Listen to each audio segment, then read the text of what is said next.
Vandaag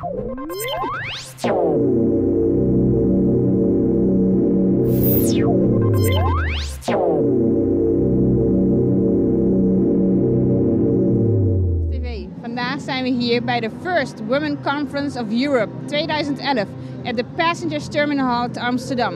Ik zit hier vandaag met Carmen Breveld, die voorzitter is en deze event eigenlijk heeft waargemaakt met een grote organisatie mensen achter zich. Carmen, welkom. Dankjewel. Het is, dit is gewoon echt helemaal top. Ik heb vaker iets georganiseerd, maar dit is het grootste wat ik ooit heb georganiseerd. En ik heb gewoon alle ervaring die ik in iedere functie, op ieder moment wat je geleerd hebt, heb ik allemaal moeten inbrengen om dit te leren, zeg maar, om dit te doen, om dit tot een goed einde te brengen. En dan heb je het gevoel dat je 10 ballen in de lucht houdt. En dan denk je, oké, dat is mijn maximum. En dan gooi je ze een 11e erbij en dan denk je, oké, die 11e kan er nog net bij en meer kan ik niet hebben. Dan komt er een 12e en een 13e en een 14e en een 15e bal bij.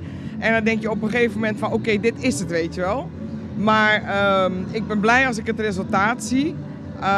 Ik heb echt 8 maanden lang van 7 uur 's morgens tot 2 uur 's nachts gewerkt. 5 uurtjes per nacht geslapen om dit zo neer te kunnen zetten. Om niet. Onbetaald. Dus dan denk ik af en toe van, joh, waarom doe ik dit, hè?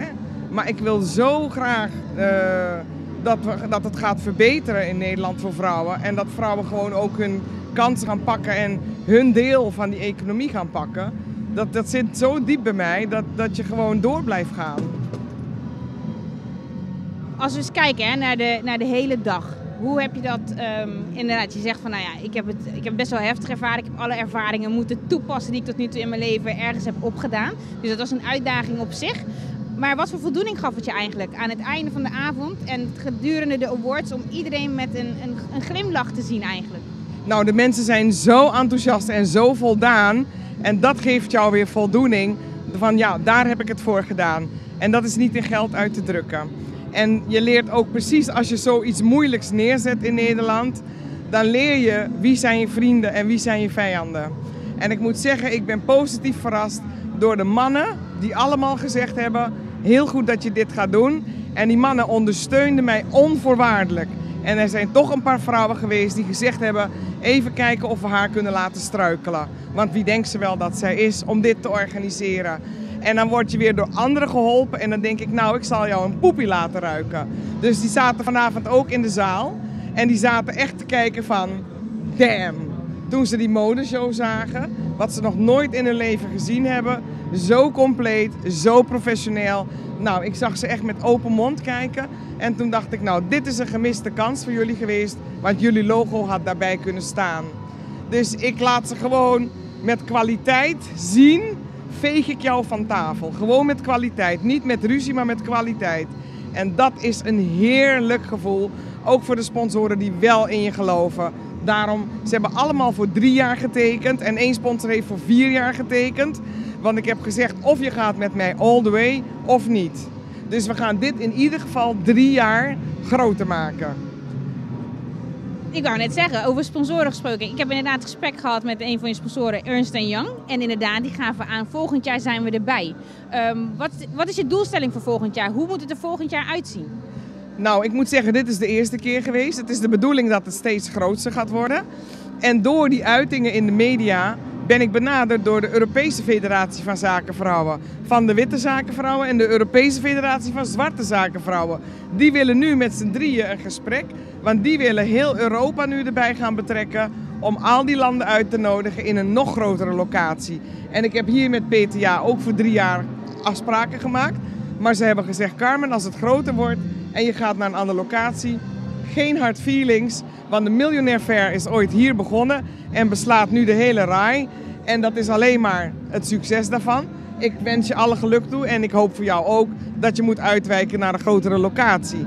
Nou gaat het niet om groter, maar het gaat om kwaliteit. Dus als het even groot is en gewoon kwalitatief hetzelfde is, maar meer landen erbij betrokken zijn, ben ik ook al heel erg blij. Dat je die betrokkenheid krijgt met al die landen.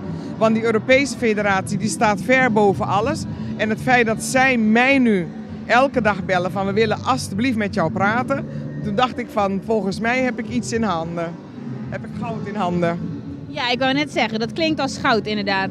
En vooral wat je zegt, hè, ze steunen je onvoorwaardelijk. Vooral de PTA, hè, dat is inderdaad de onvoorwaardelijke support die je graag zou willen. Om inderdaad volgend jaar en het jaar daarop tot iets groters te komen. Is er iets waarvan je tegen de vrouw, wat je de vrouw eigenlijk wil meegeven aan volgend jaar en het jaar daarop? De mensen die je hier zou willen verwachten? Nou kijk, als je voor de eerste keer iets organiseert, dan kijken mensen ook een beetje argwanend van gaat het lukken, wat is dit? En dit heeft zo'n goede uitstraling dat ik denk dat het nog meer vrouwen inspireert om mee te doen, om ook te participeren. En ook echt lid te worden van die federatie. Want de zakenvrouwen die ik heb ontmoet, die ik heb geholpen met hun business, hebben zoiets gehad van, goh, jullie helpen ook echt hè. Je zegt het niet alleen, maar je hebt me echt geholpen met mijn business. Toen dacht ik, ja wat dacht jij dan? Ja, maar jouw voorgangers, ik zei nou daar wil ik niet over praten. Wij hebben een doelstelling om vrouwen verder groot te maken, hun organisatie.